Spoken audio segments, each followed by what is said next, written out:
Es la mañana de Guadalajara, en Es Radio.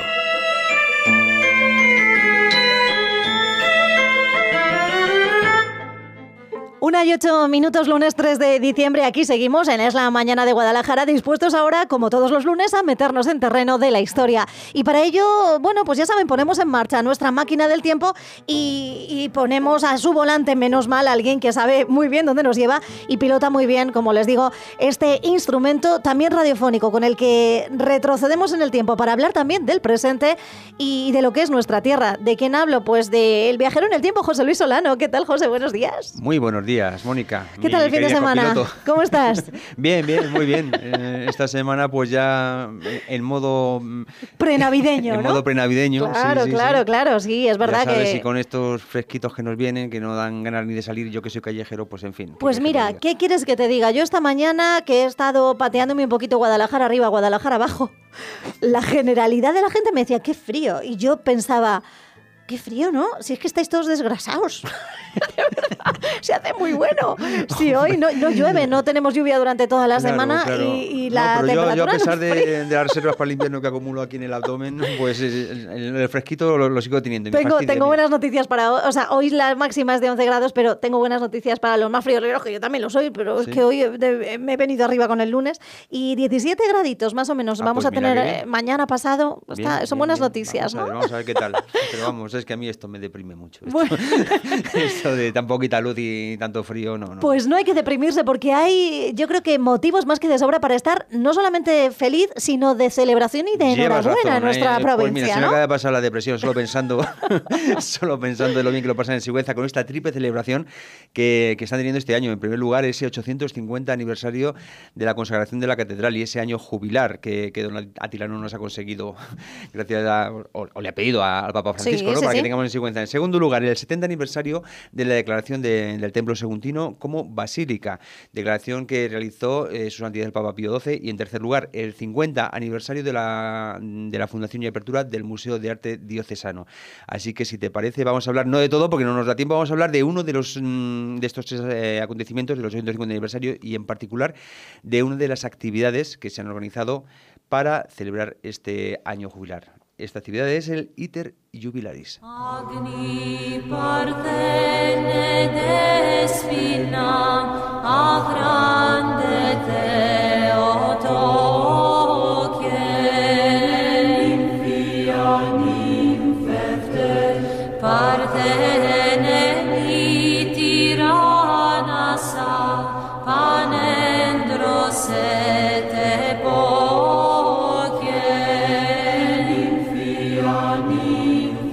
Iter Jubilaris. Esto de momento ya me remite precisamente a ese año jubilar que estamos celebrando en la diócesis y en concreto en Guadalajara, en Sigüenza, en esa sede de nuestra diócesis, la sede seguntina, desde más o menos el mes de junio y que va a durar pues 366 días, ¿no? Efectivamente, del 19 de junio de 2018 hasta el 19 de junio de 2019 para celebrar que precisamente el 19 de junio de 1169, hace 850 años, el obispo Joscelmo consagraba la catedral de Sigüenza, esta catedral que había ordenado construir Bernardo de Allén, el obispo que reconquistó la ciudad a los musulmanes. El obispo guerrero, ¿no? El obispo guerrero, sí, del cual también enseguida hablaremos, y que ordenó la construcción de este templo en 1124. Pero como hemos dicho, se consagró como catedral en 1169 y a partir de ahí, pues bueno, se consiguió edificar primero en románico, después en gótico, después en barroco, añadiendo, poniendo, quitando, como son estas obras, y hasta llegar al templo que ahora tenemos, que es un absoluto museo. Lo mires por donde lo mires, es tremendo y una de las catedrales más antiguas de España, por cierto. El deán de la catedral, don Jesús de las Heras, ¿Sí? dice que es una de las 10 catedrales más importantes de toda España. Y sí lo dice él, a pesar de que es seguntino, ¿eh? Y yo creo que también le tira el hogar y la tira el terruño, Jesús de las Heras, pero él con todo el conocimiento que tiene, yo me lo creo, vamos. Mira, si lo dice el deán, eso va a misa. Eso va a misa.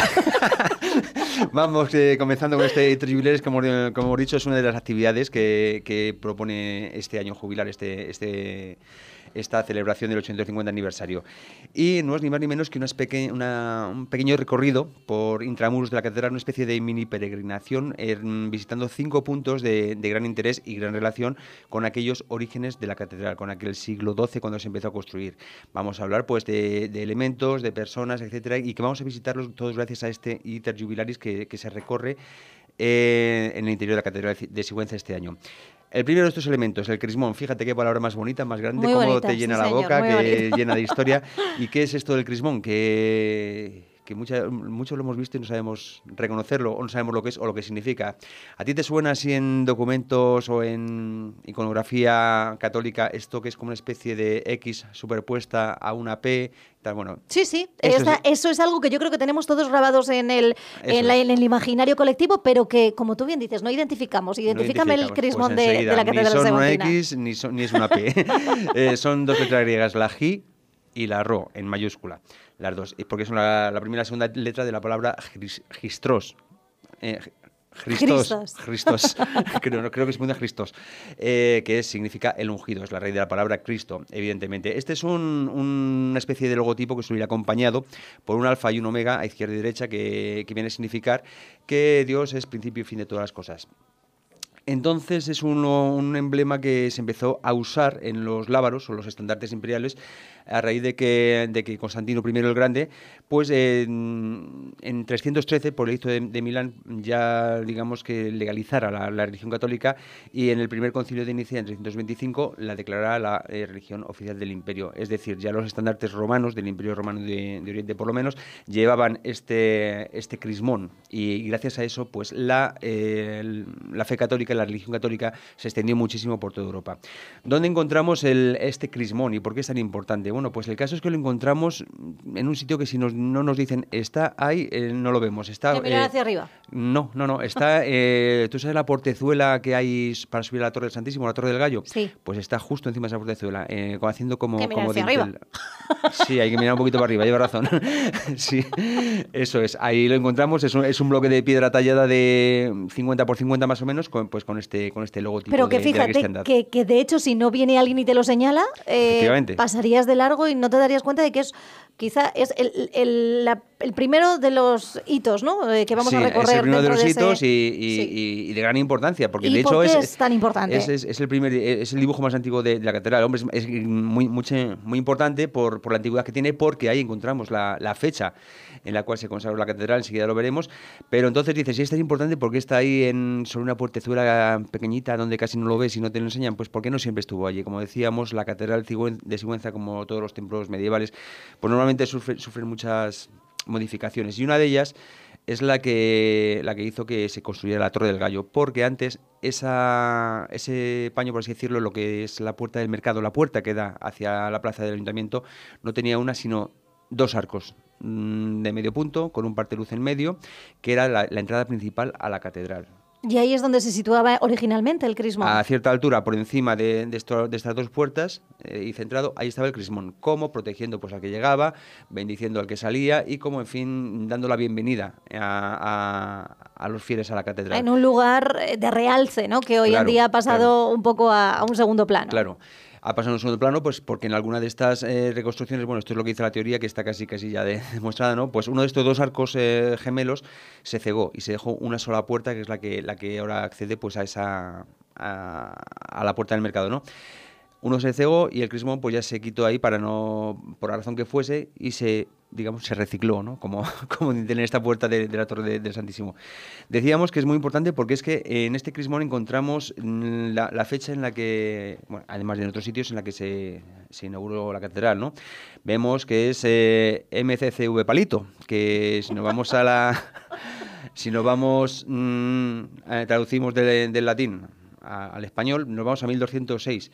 Pero claro, dices, ¿no era en 1169? Bueno, pues sí, es muy sencillo. Hay que tener en cuenta que esto es del siglo XII, previo a la adopción del calendario gregoriano. Con lo cual, si echamos las cuentas y nos vamos al calendario juliano, MCCV Palito no es 1206, sino 1169, que es cuando se fundó la catedral. Pues siempre me ha hecho mucha gracia la lectura así de los números romanos. Pero mira, es que todo tiene truco. Sí. Es que todo tiene truco. El crismón, que si no nos lo señalan no lo vemos. La fecha que no haría a cualquier persona de hoy en día nos haría dudar, ¿no? Del origen claro, y del... Claro, el calendario, me parece que se adoptó el calendario No me acuerdo, el gregoriano. Pues no con me el acuerdo. Papa Gregorio. Con el Papa, sí, va a ser eso. Pues ya está. En fin, continuamos en Ite Jubilaris. Nos vamos del ala sur del transepto, que es la que pega, digamos, al placer del ayuntamiento. Continuamos el transepto, esta, digamos, nave perpendicular a la nave principal, lo que serían los brazos de la cruz si miráramos la catedral desde arriba. Y llegamos al sepulcro del obispo don Bernardo de Allen. Este monje cisterciense de origen aquitano, que se vino para Francia en el año... para Castilla en el año 1098 como parte de una serie de monjes cluniacenses que envió para acá el otro francés, el arzobispo de Toledo, Bernardo de Sédirac, pues para que trataran de propagar de nuevo el rito romano en lugar del rito mozárabe, que es el que se practicaba. Esto lo hemos tratado, ¿verdad? En alguna Sí. que otra Lo hemos incursión histórica. Claro, Aquí. los visigodos, pues es el rito mozárabe el que se... Bueno, no, ya después de los visigodos. Bueno... A mí me llama siempre la atención un asunto en relativo a este gran obispo, que por el que yo Don creo Bernardo. que... Sí, a don Bernardo fue el que instituyó esa tradición que aún permanece viva, y es que el obispo entre en mula blanca en la toma de posesión, digamos, de su cargo. Don Atilano no pudo hacerlo por falta de mula blanca, lo hizo en yegua. Pero es verdad, don José sí que lo hizo en mula blanca, y es que se le atribuye dentro de esos, imagino, mitos o leyendas, la entrada a Sigüenza de esa guisa, ¿no? Entonces, bueno. No lo sé, no me cuadra mucho porque al fin y al cabo No, don, pero Ber- esto don te Bernardo lo- de Allen, sí, por supuesto, si lo que dice la tradición seguramente tiene un fundamento, pero al fin y al cabo era un monje guerrero que reconquistó Sigüenza esa noche de San Vicente, quien reinstauró el cabildo recibiendo la aprobación del Papa Eugenio III. Fue obispo durante 30 años. Su hermano, no recuerdo cómo se llama, que también vino con esos monjes cistercienses. También llegó a ser obispo, no sé si de Valladolid o de alguno de estos pueblos. Venían de familia, ¿no? Sí, le venía de familia. Y ya te digo que en Sigüenza, ya no solo que a raíz de aquella noche de San Vicente, ya aquí paz y después gloria, sino que tuvo que mantener la plaza y tuvo que mantener la cátedra durante 30 años. ¿Y esto qué significaba? Que tenía que ser obispo y tenía que seguir siendo guerrero para luchar contra estas incursiones. De hecho, se dice que murió batallando en el Vado de las Estacas, en Huerternando, en 1152. Evidentemente fue sepultado en la catedral que él mismo había ordenado construir, en un sepulcro que está al principio de la girola. La girola, ya sabes que es este pasillo que va por detrás del altar mayor, que suele estar lleno de hornacinas, de capillas. Bueno, pues al principio de esta girola, entre la sacristía menor de los mercedarios y la sacristía de las cabezas, ahí encontramos el sepulcro de don Bernardo de Allen, que es el segundo ítem de este... ¿Cómo se llama? Iter Jubilaris. De este itinerario, ¿no? De este itinerario jubilar, Eso podríamos es. traducirlo. Retrocedemos unos pasos para llegar al altar mayor, por supuesto. No tiene, este altar es curioso porque, aunque es bellísimo y todo el entorno, no tiene mucho de medieval, no tiene mucho de origen, pero al fin y al cabo, a ver, el altar es el epicentro de la fe católica, es de donde emana, digamos, el sacrificio de la fe que siguen los católicos, y por supuesto es la sede y la cátedra del obispo, desde donde enseña, desde donde santifica, desde donde rige y desde donde, digamos, simbólicamente ejerce su magisterio y su ministerio en Sigüenza, en este caso don Atiliano. El altar lo encontramos al fondo de la capilla mayor, digamos, donde se cruzan el transepto con la nave principal, lógicamente, y está rodeado por un gran retablo de finales del Renacimiento. Ya he dicho que, aunque estamos hablando de un itinerario que nos retrotrae al siglo XII, a cuando se hizo la catedral, el Renacimiento es posterior. De hecho, la única parte medieval que encontramos en ese entorno es el Pantocrátor, este Cristo Majestad que con la mano derecha en actitud de bendecir y con la mano izquierda sujetando el Evangelio, que lo encontramos en una clave, en una dovela central que culmina la bóveda, que culmina la cúpula, por así decirlo. Es, digamos, lo único medieval que encontramos ahí, pero en un iter jubilaris, pues pasar por el altar mayor es necesario. Claro, como no podía ser. Más cosas, bueno, es precioso ese gran retablo de Giraldo de Merlo, las rejas, que el otro día tuve que abrirlas y cerrarlas y pesa aquello, lo que no está escrito. Los ¿Estás como púlpitos. monaguillo de la catedral? ¿O? No, es que fuimos a grabar y enseguida me pusieron allí a hacer cosas. Dijeron, chico, que se le ve fuerte, Tal, venga, estaba allí vámonos con el sacristán, a la dice, oye, verja. me llevas la cruz, me vio Goya Pérez con la cruz, dice, ¿qué vas de Vía Crucis? Digo, no, que es que soy Me he mandado. adelantado. En fin, pues eso, allí estuvimos y viendo este entorno del altar mayor. enfrente del cual, por supuesto, está este precioso coro del siglo XVI, ordenado a construir por el cardenal Mendoza, con mucha motivación mendocina en escudos, en todo, y con esos dos magníficos órganos musicales, uno bastante antiguo, pero que está todavía operativo, y otro que ha donado recientemente una familia, y que, en fin, es una pasada. Y esos dos púlpitos que hay, el del Evangelio, es decir, el de la izquierda, que es de estilo plateresco, y el de la epístola, es decir, el de la derecha, que es el púlpito del cardenal Mendoza, vamos. En fin, muy interesante también esta parte, pero dejamos ya un poco la parte del altar mayor, donde se cruzan el transepto y la nave principal, para continuar el transepto en dirección hacia el norte y llegar al cuarto punto de este Iter Jubilaris, que no es ni más ni menos que el relicario de Santa Librada. Hombre, recién restaurado, Recién hace pocas restaurado. fechas, que creo que es, y de hecho hay banquitos para que uno se relaje, se siente, Sí, y se recree con la maravilla de ese altar que ahora ha venido a vivir tiempos mejores y más brillantes después de esa restauración. Por supuesto, ¿Sabes? ya no solo, digamos, el relicario de Santa Librada, que está... A ver, como sabes, las catedrales se consagran a las reliquias de los mártires. Y Santa Librada, que era una mártir de los primeros tiempos del cristianismo, también de la zona de donde vino don Bernardo de Allén, pues por eso don Bernardo se quiso traer los restos de la mártir para Sigüenza, para la catedral que él fundaba. Entonces, pues en este retablo, que es muy posterior en este altar de donde están las reliquias de Santa Librada, en esa hornacina, es muy posterior, lo ordenó construir, creo que Fadrique de Portugal, en el siglo XVI, y es un estilo plateresco, ¿no? Muy bonito. Don Fadrique también se construyó allí al lado su propio mausoleo, pero lo que te decía, digamos, en este retablo de Santa Librada, lo que podemos encontrar es una hornacina dentro de donde se encuentran los restos de la santa, y después pues mucho adorno al uso, es decir, un gran retrato donde está la santa idealizada, y alrededor de él vemos a 8 mujeres, que eran sus 8 hermanas, que también fueron martirizadas, a todos les cortaron la cabeza. Y bueno, pues es un poco el conjunto que compone este altar, que ya te digo que no está solo, está también con el sepulcro del mausoleo de don Fadrique, y la verdad es que llama muchísimo la atención a raíz, sobre todo, de esta restauración.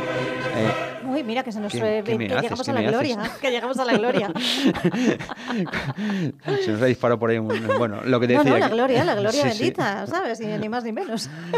En fin, magnífico. Esto y ni más ni menos que se tenemos que agradecer a Alonso de Cuvarrubias, el autor, el diseñador del mismo, y a la factura de Francisco de Baeza. Precioso este relicario, como te decía, sobre todo tal y como ha quedado después de la restauración a que se ha sometido, y que terminó, me parece que hace apenas un par de años, ¿no? Sí, no, menos, yo creo, pero que es una de las maravillas que ahora mismo alberga esta catedral seguntina, y que la vista, y tú has estado más recientemente, se te va sola, directamente Sí, allí sí. a ese altar cuando Sí, uno pasa por allí.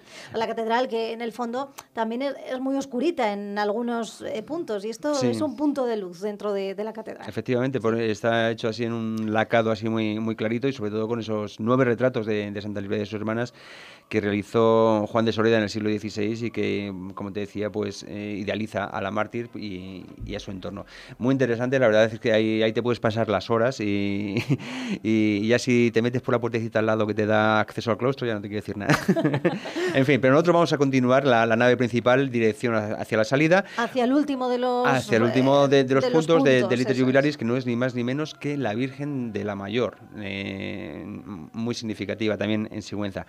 Esta es una talla románica del siglo XII, que se trajo también de Francia don Bernardo de Allén. Es una virgen de las que llaman Virgen Sagrario, porque detrás tiene una portezuela en la cual se puede guardar pues la Sagrada Forma, el Santísimo, y bueno, pues que por eso se les llama así. Sin embargo, tiene una curiosidad, aunque bueno, está realizada en madera de ciprés, y aunque, como decíamos, es del siglo XII, no tiene aspecto de ser una virgen tardomedieval. Como sabes, en el románico, por ejemplo, la Virgen era trono de Dios, con lo cual te das cuenta que no hay comunicación entre la madre y el hijo. No tienen relación, no hay movimiento, están muy estáticos. Según vamos avanzando el tiempo, llegamos al Renacimiento, etcétera, pues ya digamos que se van humanizando las figuras, ¿no? Ya empiezan a mirarse, ya empiezan a tocarse, todo esto con el desarrollo del tiempo. Sin embargo, esta Virgen de la Mayor, aunque es antigua, sí se la ve unas facciones no tan sólidas como las de si fuera del románico, sino mucho más estilizadas, ¿no? Claro. Incluso sonriendo. Es porque se realizaron una serie de adaptaciones para hacerla más acorde con los nuevos tiempos que venían. Eso es lo curioso. Esta Virgen estuvo, por cierto, se supone que estuvo unos 500 años en el altar mayor, pero a raíz de la realización de ese entorno, de ese... ¿cómo se llama? Bueno, no lo sé. A ver qué. El retablo barroco. Bueno, pues el obispo Andrés Bravo de Salamanca pues ordenó la realización de este nuevo altar, que es el primero que nos encontramos al entrar en la catedral, sí, y desde donde está ahora la Virgen de la Mayor, ¿no? Pero que ya te digo que no era esa su posición original, sino que estuvo en el altar mayor supuestamente. Bueno, pues y este es el último de los recorridos, o sea, el último de los puntos dentro de este itinerario. Este es el Iter Jubilaris, que aquellos interesados en realizarlo, bueno, pues no tienen más que acercarse a la Catedral de Sigüenza. Allí está Óscar, me parece que se llama, el sacristán, que es un señor que a mí me sorprendió muchísimo por la cantidad de datos que conoce sobre historia, sobre arte, sobre todo Sigüenza. Y con el que tú has disfrutado haciendo este recorrido. Un montón. Aunque, lógicamente, el que vaya a la catedral y se pierda el doncel o se pierda los tapices de Palas Atenea y bueno, pues muchas más cosas, porque ya digo que esto es solo la primera entrega, porque hasta el 19 de junio tenemos tiempo para hablar de la Catedral de Sigüenza y muchas más cosas que ya iremos tratando. Bueno, pues entonces seguiremos con la historia y mañana con José Luis Solano. Gracias.